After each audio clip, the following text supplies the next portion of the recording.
이 세상에서 누구든지 실패한 인생을 살기를 원하는 사람은 없습니다. 그러나 우리가 살아가는 이 세상은 마치 살얼음판을 걷는 것과 같고 눈이 덮인 높은 산 꼭대기를 걷는 것과 같기 때문에 조금만 힘을 주거나 균형을 잡지 못하면 얼음이 깨어져서 강에 빠질 수도 있고 또 눈에 미끄러져서 절벽에 떨어질 수도 있습니다.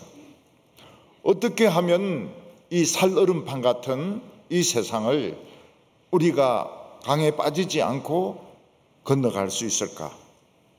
어떻게 하면 그 미끄러운 산 꼭대기를 미끄러지지 않고 절벽에 떨어지지 않고 우리가 무사히 건너갈 수 있을까?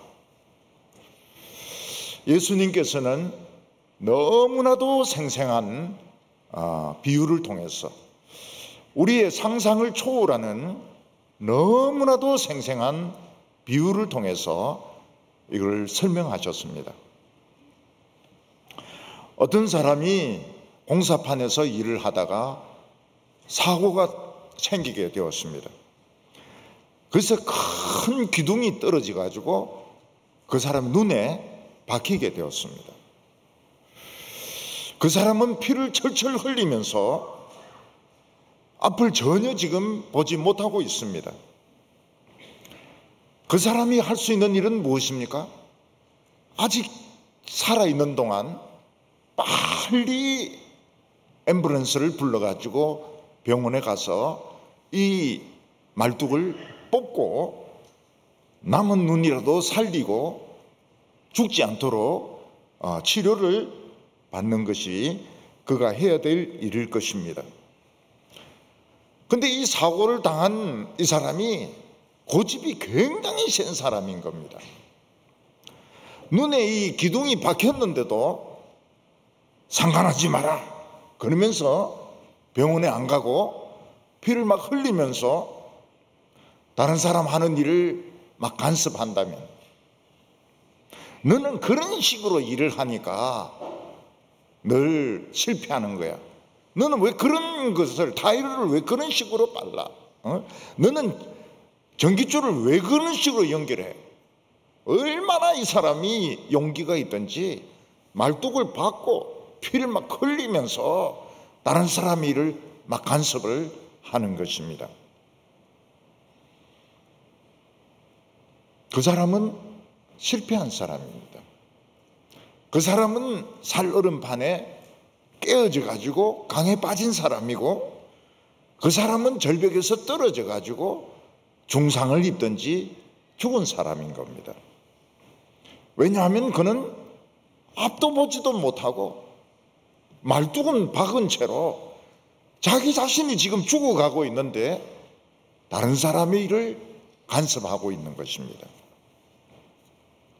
오늘 예수님께서는 우리가 눈에 말뚝을 박고 피를 흘리면서 남의 일을 막 간섭하고 남을 비판하지만 않아도 우리는 성공한 삶이다, 이렇게 예수님은 말씀하고 있습니다. 어떤 동양학을 전공한 사람이 있습니다. 그 사람을 지금 학자라고 부르지 않습니다. 그냥 동양학을 공부 꽤나 한 사람이다, 이렇게 부릅니다. 그는 공자와 맹자를 현대적으로 해석을 해가지고 인기를 많이 끌었습니다. 근데 그 사람이 인기를 끈 데는 양념을 잘 쳐서 그런데, 그 양념에는 기독교 욕을 엄청나게 하고 예수님 욕을 엄청나게 한 것입니다. 근데 그 사람이 예수님을 똑바로 아느냐, 그 사람이 기독교를 똑바로 아느냐, 그렇지가 않았습니다. 그는 모르는 것을 그렇게 욕을 하고 모르는 것을 그렇게 비판을 해서 인기를 모았습니다. 그 사람은 누굽니까? 말뚝을 눈에 박고 피를 막 흘리면서 병원에 갈 생각은 하지 않고 남을 바로 잡으려고 막 간섭하는 사람입니다. 나는 그 사람이 인기가 있는 줄 알았더니 모든 사람들이 싫어하는 겁니다. 전부 다 그 사람을 싫어해요. 그 사람은 학자가 아니다. 그 사람은 기회주의적인 사람이다. 어떤 사람은 그 사람을 두들겨 패려고 강의하는 곳으로 갔는데 이 사람은 화장실에 숨었습니다. 화장실에 숨어가지고 그 승합차를 문 안에까지 들어오게 해가지고 타고 도망을 갔습니다. 사람들이 막 욕을 하는 거예요. 너 죽은 줄 알아라. 그 말이 맞는 말입니다. 눈에 말뚝 박고 피를 막 흘리면서 남을 가르치고 기독교를 비판하는 사람은 죽은 사람인가? 너 죽은 줄 알아. 그렇게 막 욕을 하는데 그 욕이 맞는 욕인 겁니다. 그런 경우가 살르는 판이 깨어져서 물에 빠진 겁니다. 어떤 목사는 어떻게 하면 유명해질까 생각을 하다가 이 기독교 잡지가 잘 안 팔리거든요. 그러니까 월간지하고 이래 의논을 해가지고 우리나라의 유명한 목사의 설교를 전부 비판을 다 한 겁니다. 그래가지고 그 잡지에 연재를 한 겁니다. 그 잡지에 연재를 하면 그 잡지는 부수가 많이 팔립니다. 비판을 하면 많이 팔립니다. 그리고 그 사람은 거기에 연재했던 것을 모아가지고 책으로 펴냈습니다. 많이 팔렸습니다. 그 사람은 마음이 좀 드는 사람은 죽게 세워주고 마음에 좀 안 드는 사람은 막 무지막지하게 인격적인 모욕을 주고 그 사람은 성경을 안 믿는 사람입니다. 그런데도 막 성경대로 왜 설교를 안 하느냐고 막 비판을 한 거예요. 아마 돈을 좀 번 것 같아요. 그리고 이름도 조금 난 것 같아요. 근데 어떤 평신도가 외국에 있는 평신도가 그 사람한테 편지를 썼습니다. 당신 왜 이런 짓을 하냐고. 누가 당신에게 이 모든 목사를 비판할 권한을 주었냐고. 사람들이 그 설교를 듣고 은혜 받는 사람이 얼마나 많은 줄 아냐고. 그럴 시간이 있으면 당신이나 똑똑히 성경을 좀 더 연구해라. 그 사람이 평신도가 그런 편지를 보냈어요. 그 사람은 자기 눈에 말뚝을 받고 피를 막 흘리면서 병원에 안 갑니다. 그냥 남을 바로잡으려고 비판하려고 애를 쓰는 거예요. 그 사람은 살르는 판에서 이미 강에 빠진 사람입니다. 그는 절벽에서 떨어져서 이미 중상을 입고 죽은 사람입니다. 그 상대를 안 해요. 목사님들이 상대를 아예 안 해요. 아무도 상대를 안 합니다. 성경을 자기는 안 믿는데 왜 성경대로 설교 안 하냐? 성경대로 설교하는지 안 하는지를 모르는 사람이 그런 비판을 하니까 아무도 상대를 안 하는 겁니다. 침례교단 중에서 아주 강성 침례교단이 있습니다. 다른 기독교를 잘 인정을 하지 않는 아주 강성 침례교단, 모든 침례교회가 그런 게 아닙니다. 아주 강성 침례교단이 있습니다. 이단도 있습니다. 이단 빼고 아주 강성 침례교단이 있습니다. 그 교단에서는 목사들이 뭐라고 주장하는가 하면 킹 제임스 성경 말고는 전부 다 엉터리다는 겁니다. 킹 제임스 성경을 쓰지 않는 기독교는 전부 마귀다. 그렇게 가르치는 겁니다. 그리고 어떤 그중에 한 목사는 그걸 증명하기 위해서 한국의 유명한 목사들 전부 비판을 다 해놨습니다. 1번, 2번, 3번, 4번 이래가 쫙 비판을 해놨습니다. 그리고 그거로 끝나는 것이 아니고 킹 제임스를 옳다고 믿는 사람이 갈라지가 싸우는 겁니다. 킹 제임스끼리 싸우는 겁니다. 킹 제임스하고 또 딴 제임스하고 싸우면 모르겠는데 킹 제임스끼리 막 싸우는 게 서로 막이라고 하면서. 킹 제임스 번역은 굉장히 뛰어난 번역이고 문학적으로 아주 훌륭한 번역입니다. 근데 이 신약이 사본들이 그 뒤에 많이 발견이 됐습니다. 많이 발견이 돼가지고 신약은 수정이 불가피한 부분들이 있었습니다. 그래서 킹 제임스 이후에 리바이스드 스탠다드 버전이 나오고 뉴 킹 제임스도 나오고 여러 가지 버전들이 나왔습니다. 그걸 제가 다 읽어봤어요. 참 훌륭한 번역들입니다. 근데 그 사람들은 뭐라고 말하는가 하면 한글로 된 킹 제임스 말고는 전부 마귀의 종이라는 겁니다.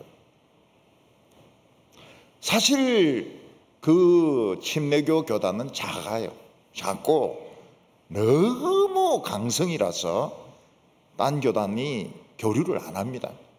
교류를 안 하는데 더 요즘 유튜브 같은 거 이용하니까 유튜브를 가지고 이야기하면 사람들이 이게 큰 교단인지 아니면 이게 바른 근거가 있는지 모르거든요.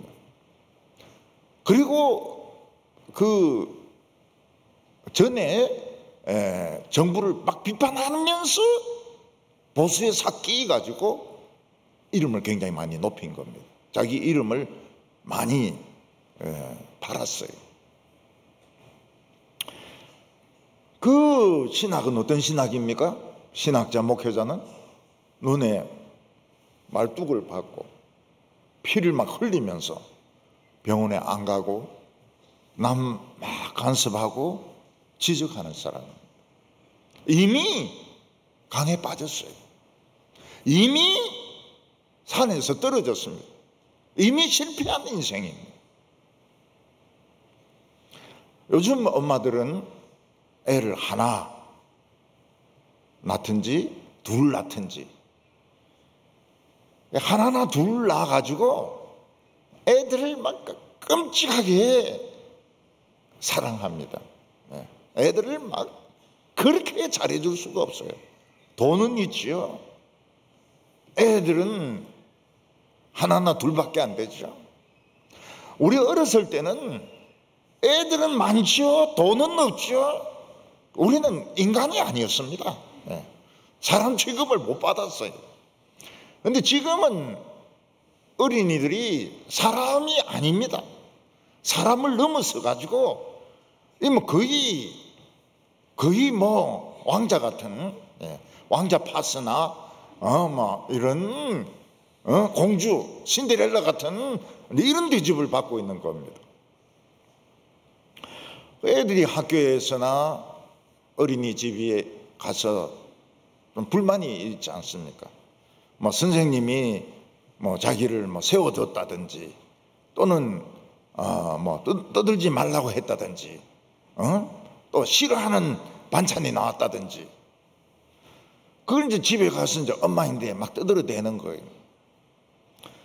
그러면 엄마는 그거를 참고로 듣고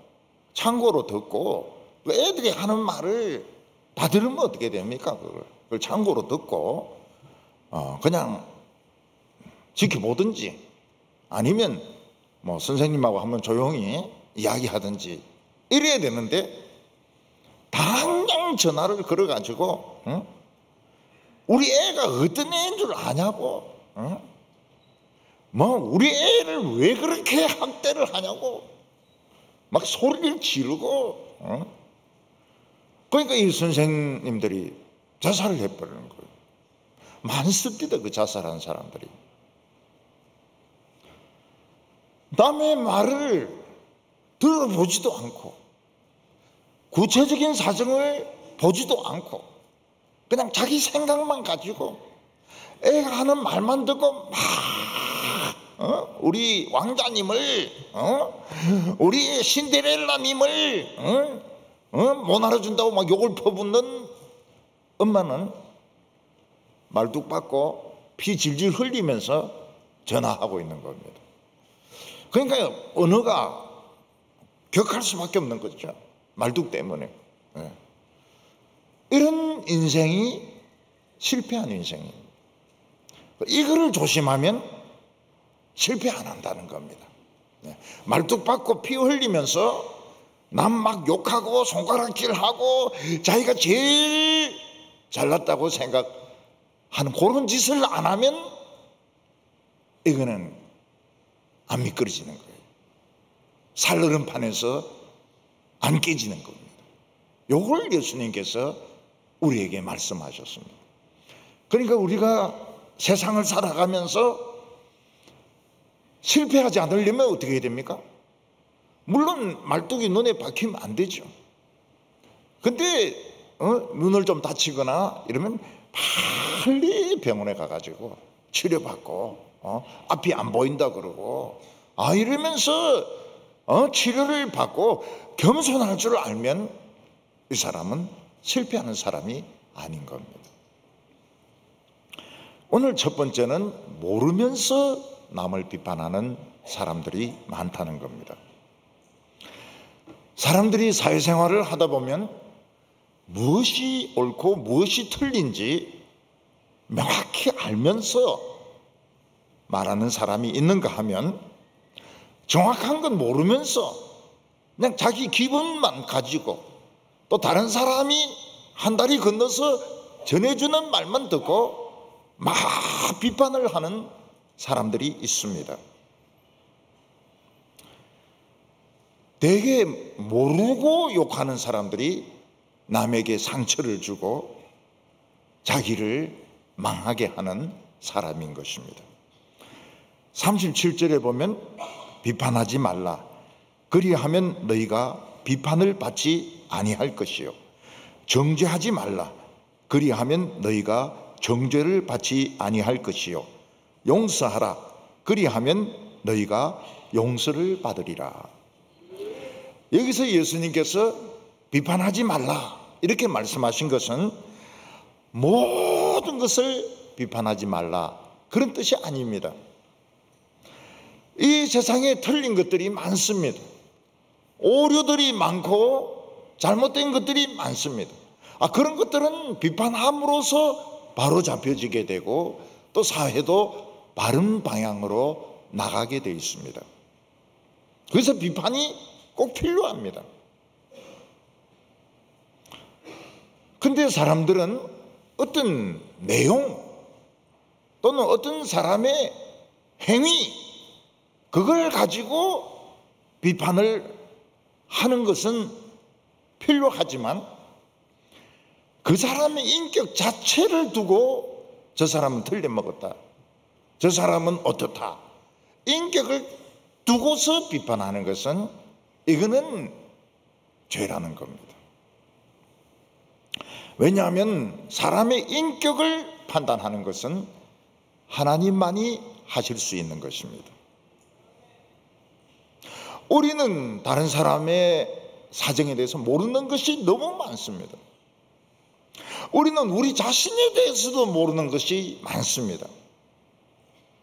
그럼에도 불구하고 어떤 일이라든지 어떤 문서라든지 어떤 말이라든지 거기에 대해서 틀렸다, 이건 바로 잡아야 된다, 그거는 괜찮지만은 다른 사람의 사정을 모르면서 저 사람은 틀려먹었다, 저 사람은 뭐 돈이 무지무지하게 많은 사람이다. 저 사람은 막 돈이 썩어서 막 휴지통에 버리는 사람이다. 만약 이런 식으로 이야기한다면 그 사람은 눈의 말뚝을 받고 있는 사람인 것입니다. 그래서 인격에 대해서는 판단을 하지 말라는 겁니다. 비판하지 말라는 겁니다. 인격에 대해서는 정죄하지 말라는 겁니다. 행위에 대해서만, 어떤 내용에 대해서만 비판을 해야지, 저 사람은 인간이 틀려먹었어, 저 사람 식구들은 다 그런 인간들이야, 이렇게 하면 이거는 실패한 인생이라는 겁니다. 잘못된 인간이라는 것이죠. 이런 식으로 남의 인격을 두고 비판하는 사람은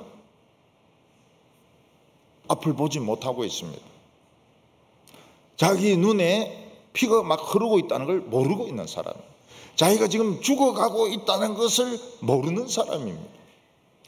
이런 사람은 남을 바로잡기 이전에 빨리 병원에 가서 자기 눈부터 치료를 해야 됩니다. 그런데도 고집이 굉장히 센 거예요. 들보를 안 뽑으면 끝까지 안 뽑습니다. 이런 말뚝을 받고 옳으니 틀리니 이야기하는 사람은 엉터리라는 겁니다. 엉터리. 들을 가치도 없는 사람인 겁니다. 지 말뚝이나 뽑지, 지 말뚝은 그냥 박아놔 놓고 남이 옳다 틀리다, 이거 엉터리라는 겁니다. 그 사람이 유명할지 모르겠지만, 사회적인 지위가 있을지 모르겠지만, 그 사람 벌써 절벽에 떨어져 가지고 거의 다 죽은 사람입니다. 그 사람은 살얼음판이 깨어져 가지고 물속에 빠져가 떠내려가고 있는 사람입니다.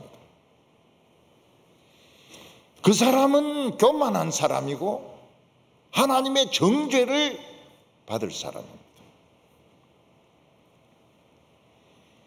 우리가 이 세상에서 다른 사람들의 일에 대해서 판단하는 것은 중간 판단입니다.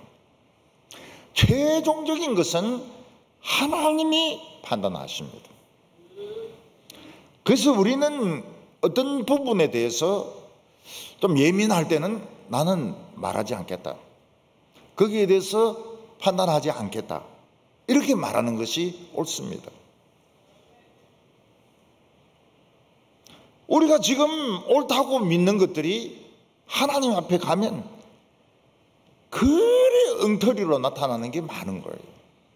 교회에서 한 설교 다 엉터리고, 부흥회도 엉터리고, 그 다음에 무슨 제자 훈련도 엉터리고, 뭐 바자회도 엉터리고, 그걸 어떻게 감당을 하려고 하냐 이게. 그런데 놀라운 것은 그런 설교나 그런 성경 공부를 통해서 또 은혜 받는 사람이 있어요. 그러니까 말을 못하는 겁니다. 말을 조심해야 되는 겁니다. 내 생각하고는 좀 안 맞아도 말을 안 하는 게 좋은 거예요. 왜냐하면 그것으로 도움받는 사람도 있거든요. 부흥회를 좀 이상한 부흥회인데도 은혜 받는 사람이 있거든요. 또 막 교회가 막 축복을 이야기하고 이래도 그것 때문에 우상을 버리고 예수 믿는 사람들도 있거든요. 그러니까 이 최종적인 판단은 우리가 유보를 해야 되는 겁니다. 우리 자격으로 해서는 안 되는 겁니다. 그냥 지켜보기만 해야 됩니다. 예수님은 다른 사람 용서도 잘해주라는 거예요. 그러면 하나님도 우리 용서를 잘해 주십니다. 그리고 우리가 남에게 인색하지 않을 때 하나님은 꽃배기로 우리에게 주신다고 말씀하고 있습니다. 38절에 주라, 그리하면 너희에게 줄 것이니 곧 후히 되어 누르고 흔들어 넘치도록 하여 너희에게 안겨주리라. 거지들이 제일 좋아하는 성경 구절입니다. 줄 때 눌리고 그리고 흔들어 가지고 꽉 차게 해서 쌀을 달라 이 말이죠.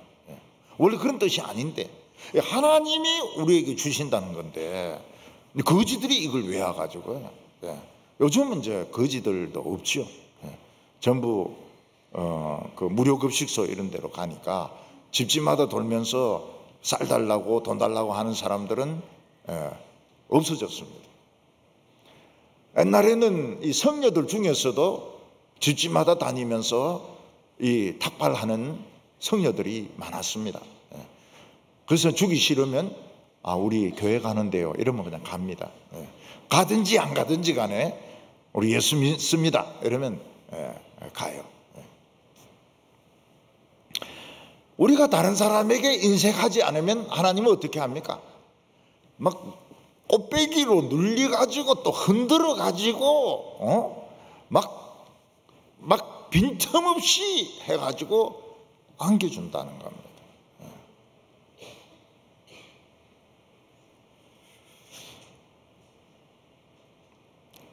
우리가 다른 사람에 대해서 인색하지 않으면 하나님은 우리에게 몇 곱절로 채워주십니다. 그래서 우리 크리스찬들은 너무 인색하면 안 돼요. 낭비해도 안 되지만 너무 인색하면 안 됩니다. 우리는 다른 사람을 헤아리면 안 됩니다. 여기서 헤아린다는 것은 점수를 매기는 것을 말합니다. 저 사람은 몇 점짜리 장로야. 저 사람은 몇 점짜리 권사야. 저 사람은 빵점이야. 이렇게 점수를 매기지 말라는 겁니다. 왜냐하면 다른 사람도 점수를 매긴다는 거예요. 저 목사는 30점짜리야. 저 목사는 빵점짜리야. 다른 사람들도 자기에게 점수를 먹인다는 겁니다. 만약 우리에게 어마어마한 보석들이 지금 막 늘려져 있다면 우리는 그 보석을 가지고 뭐 누가 크니 적으니 할 시간이 없어요. 막 주워 담기 바쁠 겁니다. 막 주워 담기 바빠요. 나중에 이제 다 없어지고 나면은 누구 크냐, 어느 게 진짜냐 할지 모르겠지만은 지금 막 보석이 깔려 있고 하나님의 그 보물 창고 안에 들어가 가지고는 그 비교하고 남껏 판단할 시간이 없습니다. 내 거 막 죽기에 바쁜 거예요. 우리는 지금 하나님의 창고 안에 들어와 있습니다. 하나님의 은혜가 막 임하고 있습니다. 그러면은 남은 어떻든지 간에 내가 막 보석을 막 주어야 됩니다. 하나님의 보석, 하나님의 진리, 하나님의 은혜를 막 주워 담아야 됩니다. 이게 현명한 것이지. 자기는 떡 열중시어 해가지고 뒷짐지고 똑똑히 잘 주어라고 그러면서 빈손으로 가는 사람은 너무 훌륭하든지 아니면 바보든지 둘 중에 하나인 것입니다. 우리는 지금 하나님의 광산에 지금 들어와 있는데 하나님의 말씀이 열려져 있는데 기도가 응답되고 있는데 그때 막 기도해야 됩니다. 뭘 기도해야 됩니까? 모든 것, everything, 모든 것. 걱정하지 말라고 했잖아요. 걱정하지 말라고. 기도하면 되는데 기도하면 되는데 왜 기도 안 하고 걱정을 하느냐는 거예요. 어떤 교인은 막 그런 기도합니다. 우리 집 강아지가 배가 아픈데 낫게 하여 주시며 그 강아지 배 아픈 거 나을 겁니다. 아플 거예요. 내가 손톱이 빠질다 하는데 안 빠지게 해주시며 그런 것도 기도하면 돼요. 지금 막 축복이 막 쏟아지고 있는데 내 꿈을 이야기하고 내 장래를 이야기하고 점수를 이야기하고 하나님 내 점수로는 갈 대학이 없습니다. 대학도 없어지고 있습니다. 이러면은 길이 열린다는 거예요. 우리에게 지금 하나님의 보물창고가 열려져 있는데 남의 것 간섭할 필요가 없습니다. 남 막 못 죽게 할 필요가 없어요. 인색할 필요가 없습니다. 우리는 막 그냥 밀고 들어가 가지고 옷 벗어가 옷에 막 그냥 가득 담아 가지고 나오면 되는 겁니다. 이게 성공의 비밀입니다. 비결입니다. 42절에 너는 내 눈 속에 있는 덜보를 보지 못하면서 어찌하여 형제에게 말하기를 형제여 나로 내 눈 속에 있는 티를 빼게 하라 할 수 있겠느냐. 외식하는 자여 먼저 내 눈 속에서 덜보를 빼라. 그 후에야 내가 밝히 보고 형제의 눈 속에 있는 티를 빼리라. 사람은 눈이 굉장히 예민합니다. 그래서 눈에 티가 들어가거나 속눈썹이 들어가거나 날파리가 들어가면 눈이 굉장히 아픕니다. 눈을 뜰 수가 없어요. 그때 이 눈에 티를 뺀다고 집게를 사용하거나 손톱깎이를 가지고 뽑으려고 하면 이 안구를 상하게 만듭니다. 집게가 이 티가 들어가거나 속눈썹이 들어가거나 또는 날파리가 들어갈 때는 어떻게 해야 됩니까? 울어야 됩니다. 울어야 돼요. 예. 울면은 이제 눈물이 실리 가지고 빠져나옵니다. 예. 울면 돼요. 눈물이 안 나오면 어떡합니까? 막 슬펐던 이런 거 기억을 해야죠. 담임 선생님인데 막 매를 맞고 막 엄마인데 쫓겨나고 그런 생각이 막 슬프게 막 이래도 눈물이 안 나면 이제 식염수를 이제 넣으면 됩니다. 식염수를 넣으면 이게 싹 이 옆에 가해 쪽으로 가면서 탁 빠져나와요.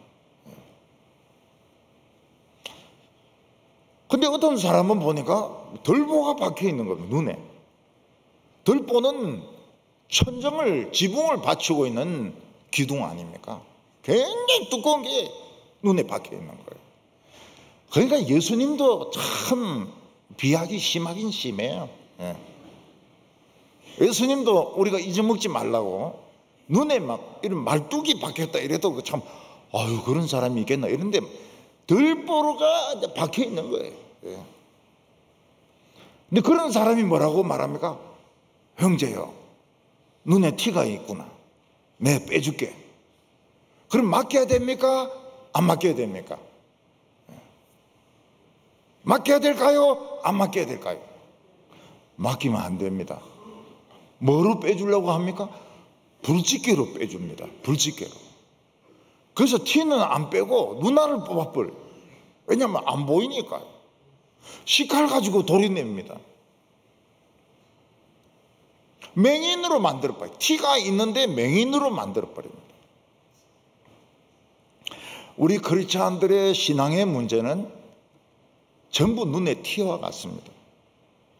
그래서 굉장히 조심스럽게 접근을 해야 됩니다. 대개는 말을 잘 안 하죠.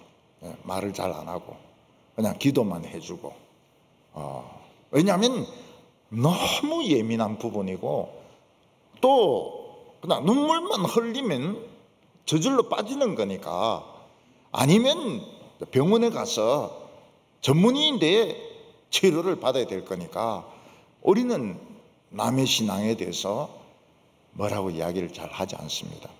그래서 너무 사랑이 없다, 너무 무관심하다 이러는데 사실은 이게 너무 조심스러워서 그런 겁니다. 저는 지금까지 처음부터 지금까지 그렇게 해왔어요. 그래서 사랑이 굉장히 없어 보이고 무관심하게 보이고 이래도 사실은 관심이 더 많죠. 관심이 더 많고 저 눈물만 흘리면 저건 빠지는 건데 저거는 식염수만 넣으면 빠지는 건데 근데 이 말뚝 박혀 있는 사람들이 문제예요. 불집게 막 불에 담가가지고 불에 막 달궈가지고 빼주겠다고 이러는데 거기에 걸렸다가는 전부 맹인 돼버립니다. 맡기면 안 됩니다. 절대로 손 못 대게 해야 됩니다. 내 문제에 대해서 이야기하지 말라고. 내 문제에 대해서 이야기하지 마세요. 나는 이게 지금 치료되는 방법을 알고 있다고.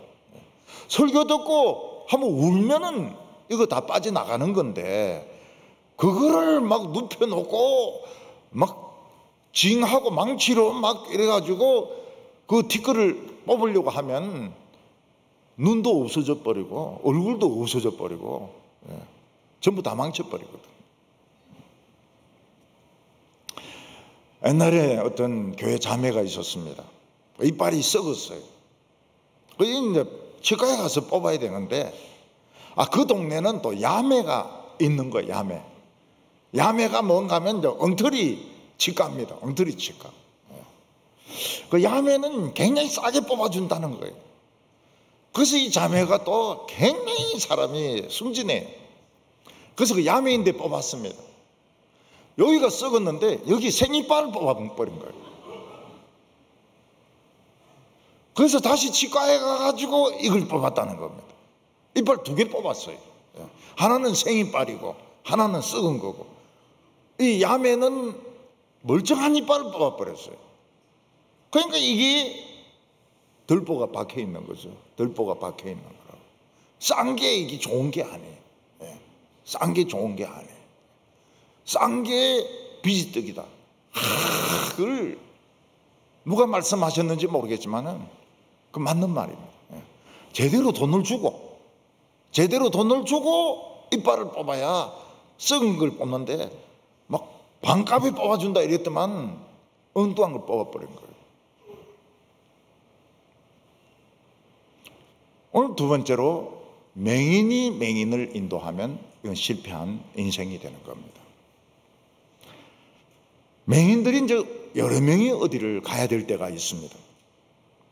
그러면은 같이 가면 되긴 되지만 맨 앞에 있는 사람은 맹인이 인도하면 안 됩니다. 맨 앞에 있는 사람은 볼 수 있는 사람이 인도를 해야 됩니다. 제가 어렸을 때 우리 교회에 맹인 찬양팀이 왔습니다. 그 전부 이제 어깨에 손을 얹고 쭉 따라오는데, 맨 앞에 있는 사람은 맹인이 아니에요. 그 사람은 여기 계단이 있다고, 또 여기 장애물이 있다고 소리를 지르면서 이 안내를 합니다. 그러니까 이제 맹인들이 그 말을 듣고, 계단은 또 조심해서 올라가고 장애물은 피하고, 이제 이래가지고 본당에 들어온 겁니다. 근데 맹인 처녀 소프라노가 있는데 생긴 것도 참 미인이에요. 근데 노래를 너무너무 잘 부르는 거예요. 그 앉아있던 남자 노총각들 전부 한숨을 푹푹 쉬면서, 맹인만 아니면 지금이라도 프로포즈 하는 건데, 이러면서 막 남자들이 막 한숨을 쉬면서 가슴을 뜯으면서 그러면서 노래를 듣고 있는 거예요. 진정으로 사랑한다면 그거 노래 듣고 바로 가야죠. 바로 가가지고 팔 이렇게 해가지고 집에 들고 가면 되는데, 전부 한숨만 푹푹 쉬면서 아무도 그 프로포즈, 참 미인이던데, 노래도 정말 잘 부르던데, 키도 크던데. 근데 어떤 맹인은 자신감이 넘쳤습니다. 너무너무 자신감이 넘쳤어요. 모든 우리 맹인 형제들 날 따라오라고, 내가 틀림없이 데려가겠다고. 자기도 못 보면서. 그래서 가다가 구렁텅이에 자기도 빠지고 다 빠진 겁니다. 자기도 빠지고 다 빠진 거예요. 맹인들은 구렁텅이에서 나오는 길을 모르지 않습니까? 그러니까 거기서 계속 맴돌고 있는 거예요. 맴돌고 있어요. 속은 겁니다. 큰 소리 치는 그 사람에게 속은 거예요. 그러니까 인도하는 사람은 맹인이 되면 안 되는 겁니다. 나는 맹인이지만 인도하는 사람은 믿을 수 있는 사람이어야 됩니다. 큰 소리 치는 사람이 아니고 믿을 수 있는 사람을 따라가야 되는 겁니다. 39절에 보면 또 비유로 말씀하시되 맹인이 맹인을 인도할 수 있느냐? 둘이 다 구렁텅이에 빠지지 아니하겠느냐? 맹인들은 방 안에서는 혼자서 얼마든지 활동할 수 있습니다. 왜냐하면 다 기억을 하니까요. 어디에 전화기가 있고 어디에 화장실이 있고 어디에 출입문이 있고 이걸 다 알고 있기 때문에 방 안에서는 문제가 없습니다.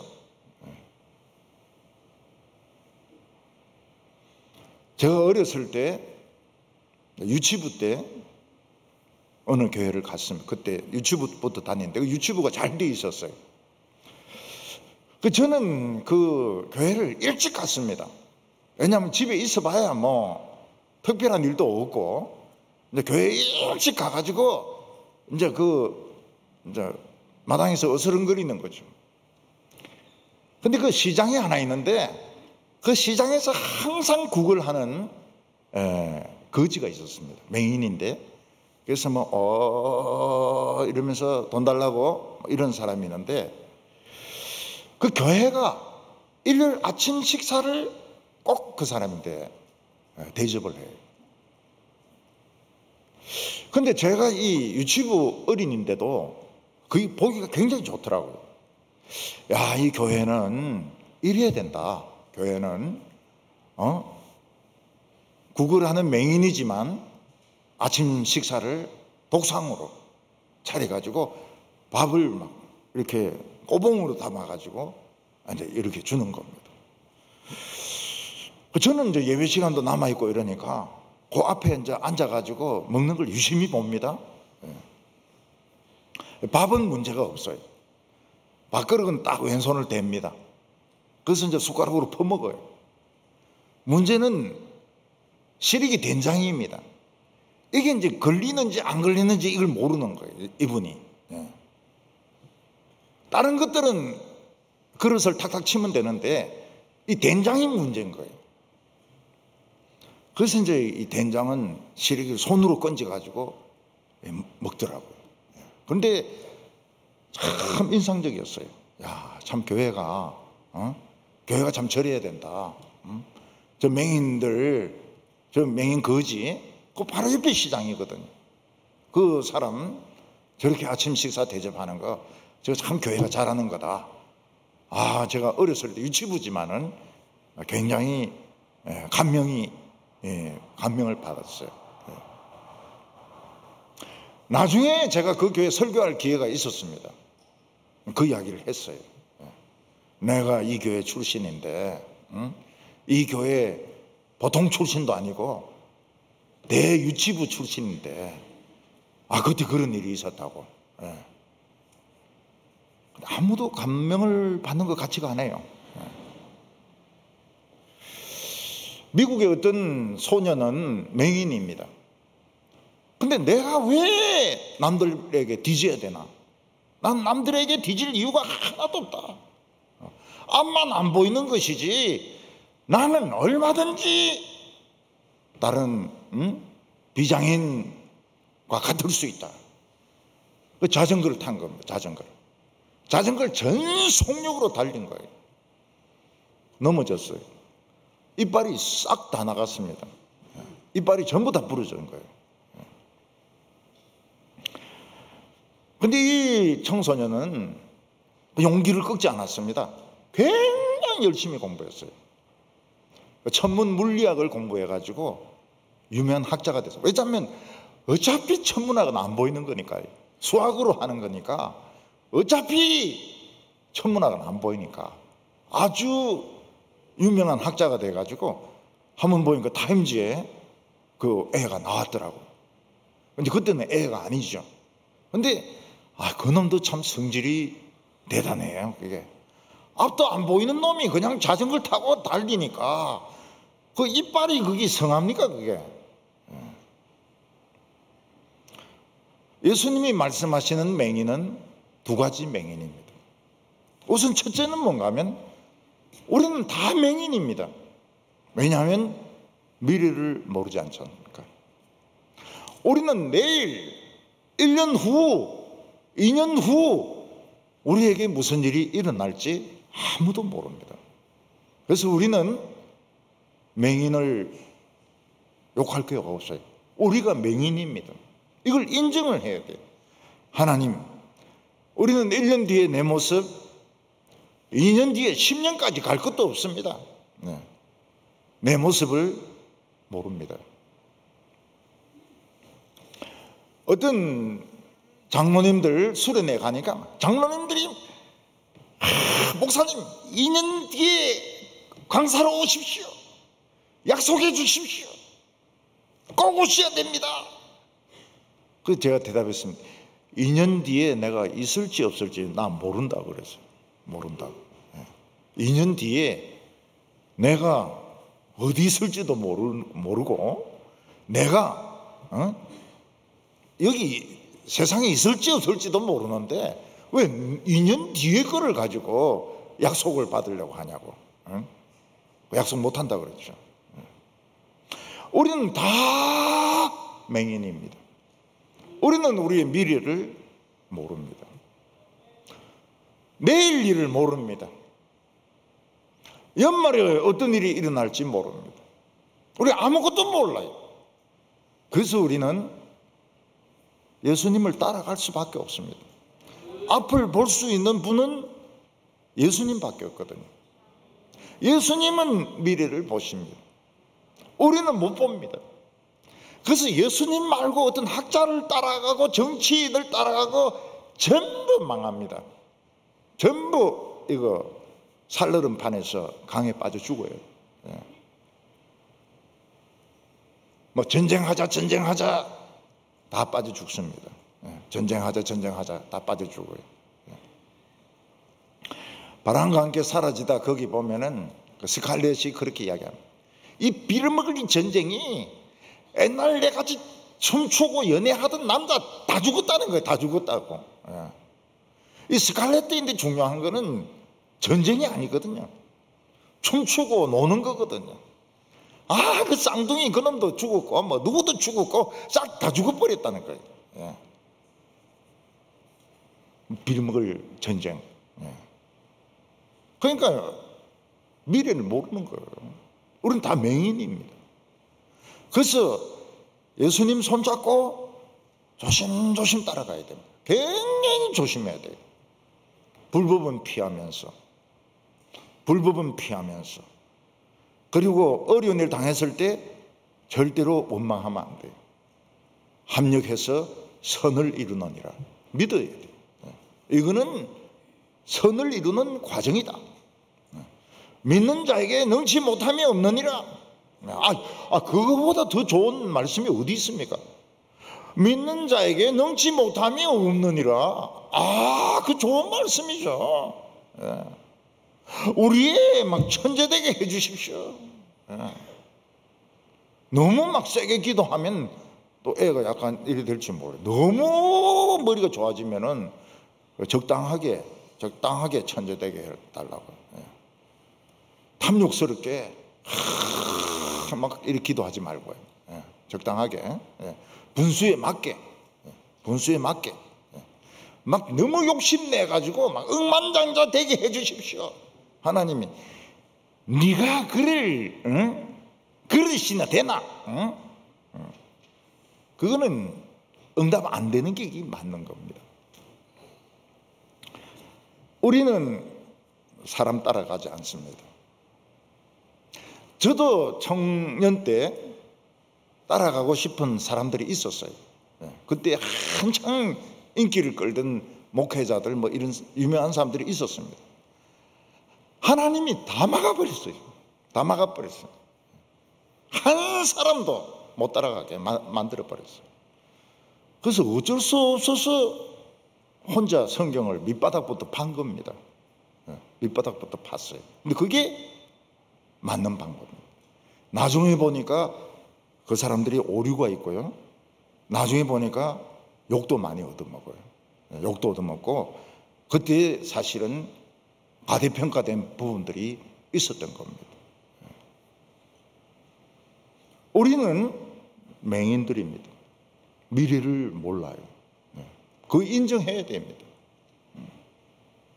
미래는 내인데 맡기십시오.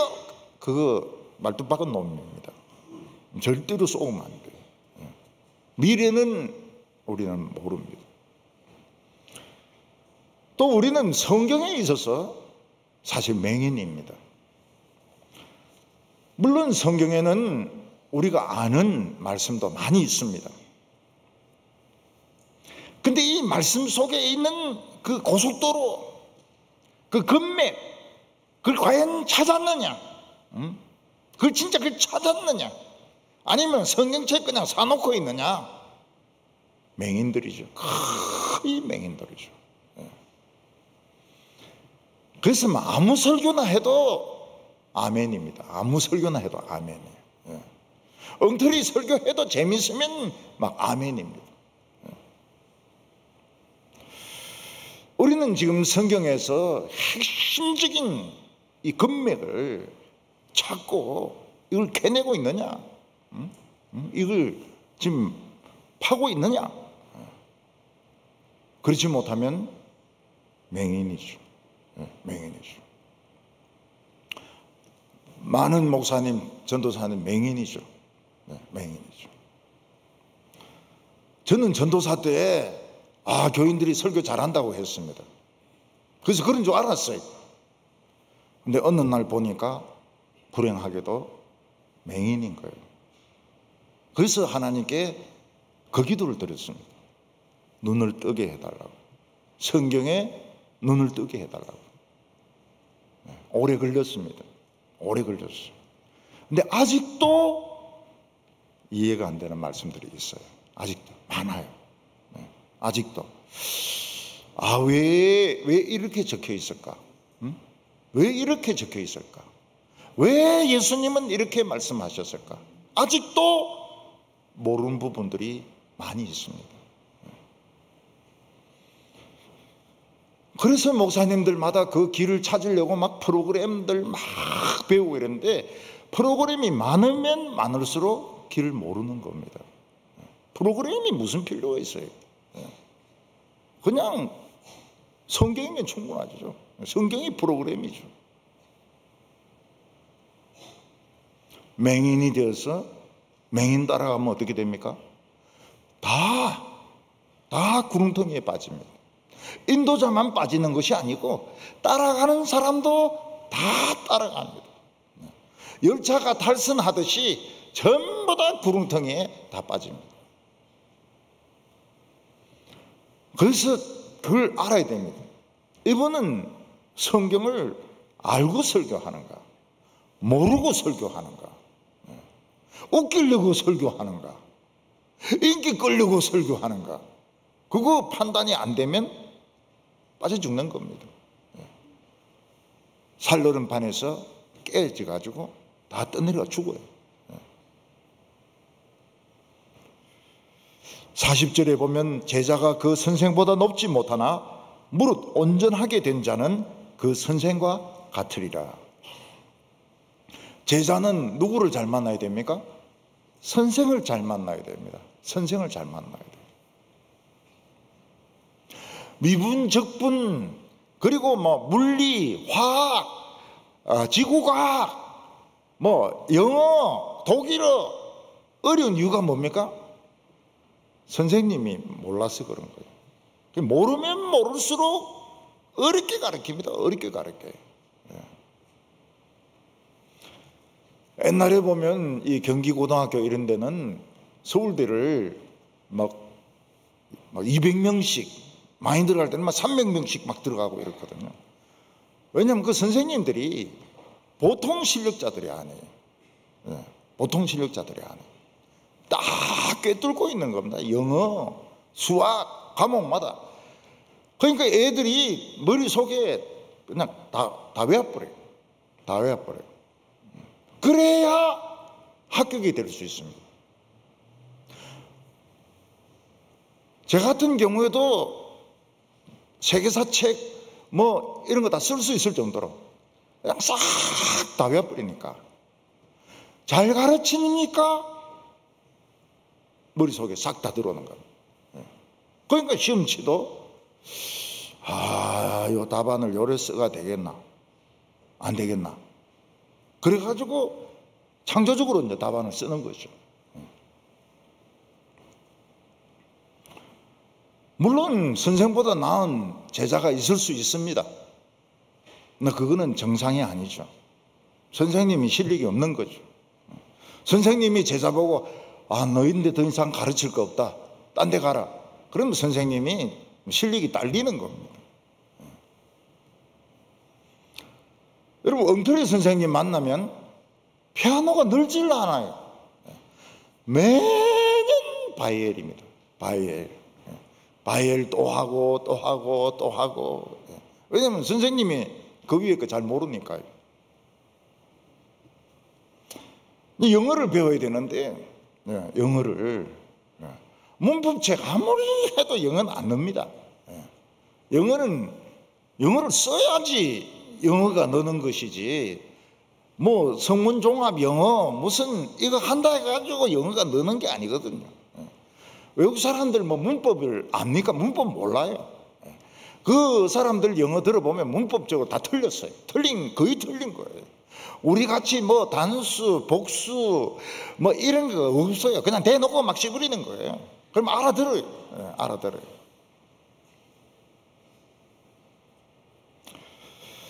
어떤 사람은 영어를 공부한다고 미국 드라마, 미국 영화를 봤습니다. 열심히 봤습니다. 욕만 늘었어요. 욕만. 욕을 엄청나게 하거든요. 욕을 입에 담을 수도 없는 욕을 막 하거든요. 그것만 기억에 남는 거예요. 딴 거는 기억이 안 남고. 우리는 미래에 대해서 예수님만큼 모릅니다. 예수님은 미래를 정확하게 알고 계시죠. 우리는 우리의 미래를 모릅니다. 우리는 맹인입니다. 근데 뭐라고 말씀하고 있습니까? 온전하면 선생과 같아질 수 있다는 겁니다. 온전하면. 우리가 예수님하고 같아질 수 있다는 겁니다. 온전하면. 온전한 게 뭡니까? 속에 하나님의 말씀으로 꽉 차면은 보인다는 거예요. 예수님처럼. 베드로와 요한은 거의 예수님 비슷하게 되었습니다. 은과 금은 없거니와 내게 있는 것으로 내게 주노니 일어나 걸어라. 이건 예수님 수준 아닙니까? 예수님 수준. 모세와 엘리야는 꽉 찼습니다. 그러니까 예수님 수준인 거예요. 바다가 갈라지고 예수님은 바다 위를 걸어오셨는데 모세는 바다를 가르고 엘리야는 하늘에서 불이 떨어지게 하고.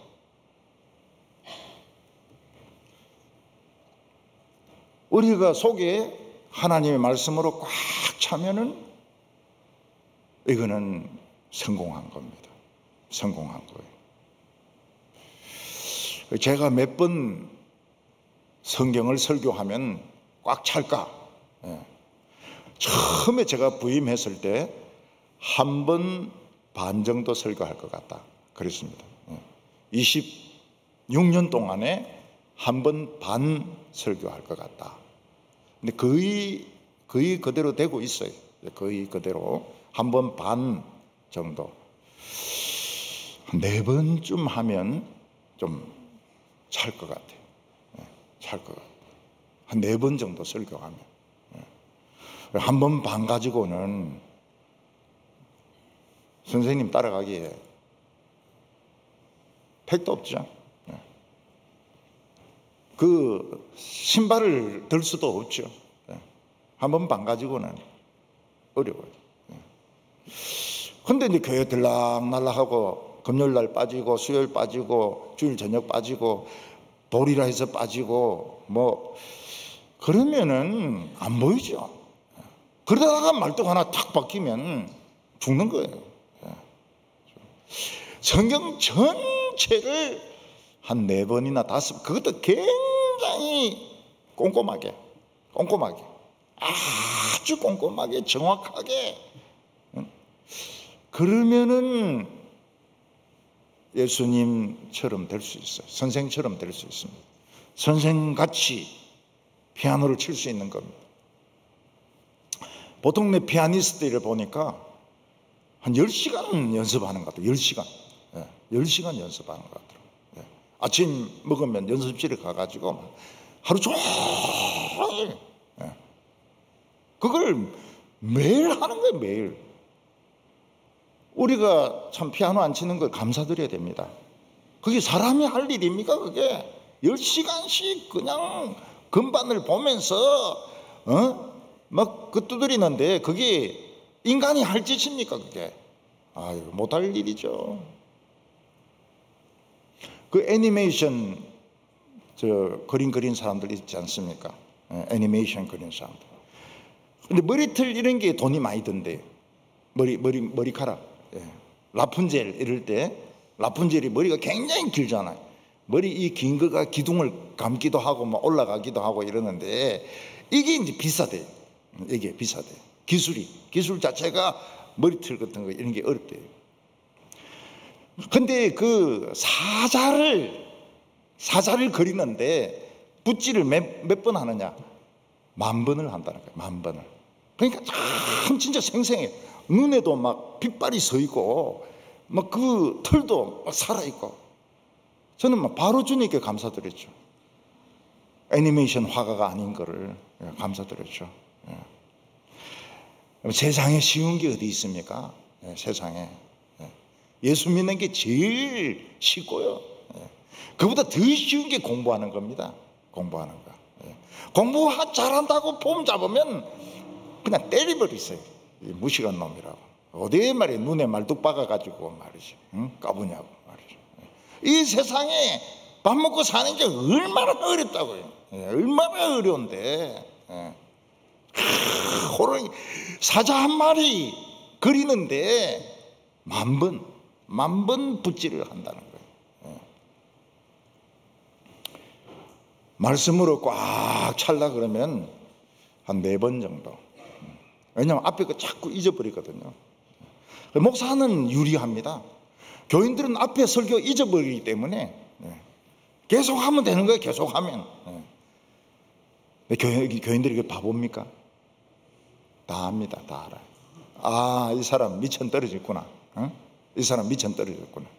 이 사람 들을 거 없구나. 금방 딱 알아요. 꽉 차면은 온전하면 선생같이 될 수 있다고. 예수님같이 될 수 있다고. 얼마나 멋진 말씀입니까? 얼마나 멋진 말씀입니까? 얼마 전에 라흐마니노프 사망 100주년 탄생인지 사망인지 100주년 이래가지고 사람들이 그 음악을 듣고 이러더라고요. 근데 그 음악이 연주가 굉장히 어려워요. 이 반음도 많고 샤프도 많고 이래가 굉장히 연주가 어렵다고요. 근데 그만큼 라흐마니노프만큼 연주한다면 천재죠. 천재죠. 엄청난 거죠. 엄청난 거예요. 온전하면 선생과 같아질 수 있다. 그게 얼마나 반가운 소식입니까? 야, 차. 너 죽어도 선생 못 따라간다. 발 밑에도 못 따라간다. 이렇게 말씀하지 않고 선생과 같아질 수 있다. 그래서 오래 사셔야 되는 겁니다. 오래 살아요. 빨리 죽으려고 생각하지 마세요. 오래 살아야 됩니다. 선생하고 같아지려고 그러면은 꽉 차야 됩니다. 꽉 차야 돼요. 오늘 마지막 3번째로는 나무를 바꿔야 된다는 겁니다. 우리가 성공하는 비결이 무엇입니까? 일단 말뚝 박고 피 흘리면서 남의 간섭 안 하는 거. 그것만 해도 성공한 것이죠. 또 우리가 성공하는 비결이 무엇입니까? 맹인이다. 난 미래를 모르는구나. 미래를 모르는구나. 나는 현재밖에 모르는구나. 그렇지만 온전하면 선생과 같아질 수 있다. 온전하려면 어떻게 해야 되는가? 신구약 전체를 한 4번 정도 설교를 하고 설교를 들어야 됩니다. 모르는 말씀이 너무 많아요. 모르는 말씀이 너무 많아요. 그런데 마지막으로 성공하는 비결은 나무를 바꿔라는 겁니다. 이 세상 모든 사람들은 가시와 엉겅퀴와 같습니다. 가시나무에는 뾰족뾰족한 가시들이 잔뜩 박혀 있습니다. 이 가시나무와 엉겅퀴, 찔레를 포도나무로, 무화과나무로 바꿀 수 있습니까? 바꿀 수 있다는 거예요. 바꿀 수 있다는 거예요. 어떻게 바꿀 수 있습니까? 진액을 바꾸면 된다는 겁니다. 우리는 세상의 양식을 먹고 삽니다. 세상의 지식을 먹고 삽니다. 이걸 하나님의 말씀으로, 성령의 생수로, 그러면은 나무가 달라져요. 가시나무가 무화과나무로, 찔레나무가 포도나무로 나무가 변합니다. 요즘 사람들 음식에 따라서 체질이 많이 달라지지 않습니까? 그래서 뭐 혈압이나 비만 같은 거 이런 거 치료하려고 일부러 채식을 하기도 하고 고기를 덜 먹기도 하고 43절과 44절 보면 못된 열매를 맺는 좋은 나무가 없고 또 좋은 열매를 맺는 나쁜 나무가 없느니라. 나무는 각각 그 열매로 아나니 가시나무에서 무화과를 또는 찔레에서 포도를 따지 못하느니라. 이 가시나무도 장점은 있습니다. 도둑도 막을 수 있고요. 또 그 가시 가지고 고동도 파먹을 수 있고요. 또 가시나무에 열매도 있습니다. 탱자. 탱자가 그거 쓰고 시끄러워 가지고 먹을 수는 없지만은 또 냄새는 굉장히 좋아요. 차 안에 탱자 열매 몇 개 놔놓고 방 안에 놔놓고 이러면 냄새는 굉장히 좋습니다. 그렇지만 무화과는 맺히지 못합니다. 맛있는 무화과는 탱자나무에서는 열리지가 않습니다. 중국에는 그런 말이 있습니다. 황허강을 중심으로 해가지고 북쪽에 심으면은 귤인데 밑에 심으면 탱자가 된다. 그런 말이 있습니다. 감나무들이 청도만 오면 씨 없는 감이 되는 거예요. 이 청도가 참 땅이 희한한가 봐요. 딴 데서는 씨가 있는 감나무인데 청도만 갖다 놓으면 씨가 없어진다는 거예요. 요즘 인기 있는 그 과일이 샤인머스켓 아닙니까? 샤인머스켓. 샤인머스켓은 그 청포도하고 뭐를 그거 한 것 같아요. 교접을 한 것 같아요. 근데 샤인머스켓의 단점이 뭡니까? 2년은 맛있고 3년째부터는 맛이 없어요. 물맛입니다. 물맛. 그러니까 이거 뭐 조치를 해야 됩니다. 배에 가지고 다시 심는다든지 어떻게 하지 않으면 샤인머스켓이 망합니다. 계속 단맛이 나올 거라고 생각해 가지고 열리긴 열리는데 물맛이 물맛. 그래서 3년쯤 되면 이 가지가 굵어지고 가지가 영양분을 빨아들이기 때문에 단맛이 안 나와요. 대추사과라는 게 있습니다. 대추사과.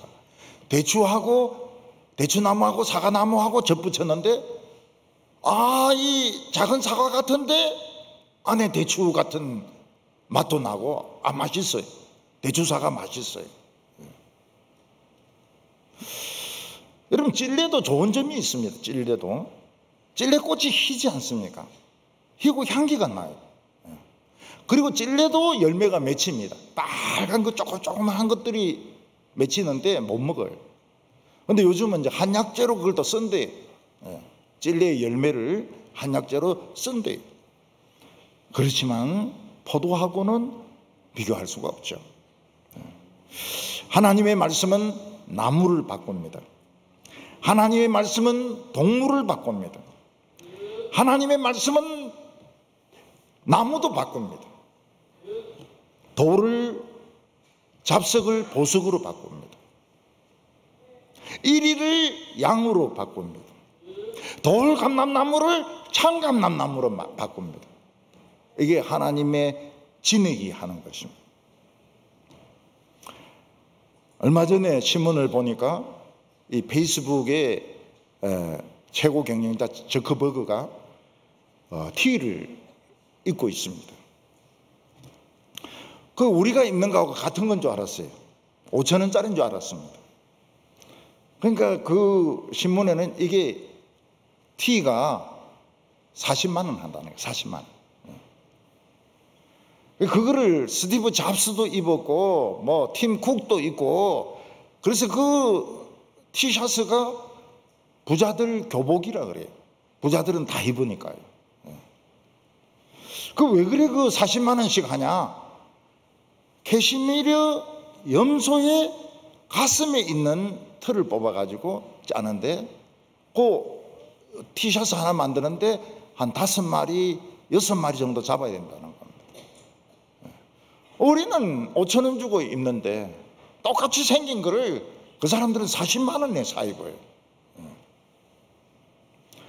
45절에 선한 사람은 마음에 쌓은 선에서 선을 내고 악한 자는 그 쌓은 악에서 악을 내나니 이는 그 마음에 가득한 것을 입으로 말함이니라. 사람의 열매는 무엇입니까? 말입니다. 말. 하나님의 말씀을 자꾸 들은 사람은 사람을 살리고 치료하고 위로하는 말을 자꾸 합니다. 이게 무화과 열매고 포도 열매입니다. 좋은 말만 합니다. 이 사람들이 성공한 사람들이죠. 근데 어떤 사람들은 천재입니다. 똑같은 말을 하는데 사람의 속을 뒤집어 놔요. 극도로 분노하게 만드는 그런 말을 잘하는 사람들이 있어요. 망한 사람들입니다. 그 사람들은 악한 나무입니다. 악한 나무. 찔레보다 못한 나무입니다. 팽자보다 못한 나무입니다. 사람들의 얼굴에 근육이 얼마나 많습니까? 이 근육을 써가지고 웃어야 되거든요. 근데 사람들 중에서는 이 근육을 한평생 안 쓰는 겁니다. 얼굴 딱딱하게 굳혀가지고, 철가맹처럼 굳혀가지고 웃지를 안 해요. 네, 우리 청년들 보면 찬양하면서 웃고 설교 들으면서 웃고 이러는데 굉장히 아름다워요. 100만 불입니다. 100만 불. 그 웃음만 잃어버리지 않으면 성공한 겁니다. 그 웃음만 가지고 있으면 성공한 거예요. 최고 부자가 되는 겁니다. 우리 성도님들은 절대로 살얼음에서 강에 빠지지 말고 산꼭대기에서 미끄러지지 말고 참 아름다운 말, 아름다운 미소, 이걸 가지고 성공하고 축복받는 성도들 다 되시기를 바랍니다. 기도드리겠습니다. 하나님 아버지, 우리에게 미소를 주셔서 감사합니다. 우리에게 웃음을 주셔서 감사합니다. 우리에게 희망을 주셔서 감사합니다. 하나님 아버지, 이 세상은 얼음판입니다. 살얼음판입니다. 여기저기서 살얼음이 깨어지고 있습니다. 우리들이 이 얼음강을 잘 건너게 하여 주시고 산꼭대기에서 떨어지지 않게 하여 주시옵시고, 정말 아름다운 말, 이쁜 말, 하나님을 영화롭게 하는 말, 사람을 치료하고 위로하는 말을 우리의 열매로 맺게 하여 주시옵소서. 예수님의 이름으로 기도하옵나이다. 아멘.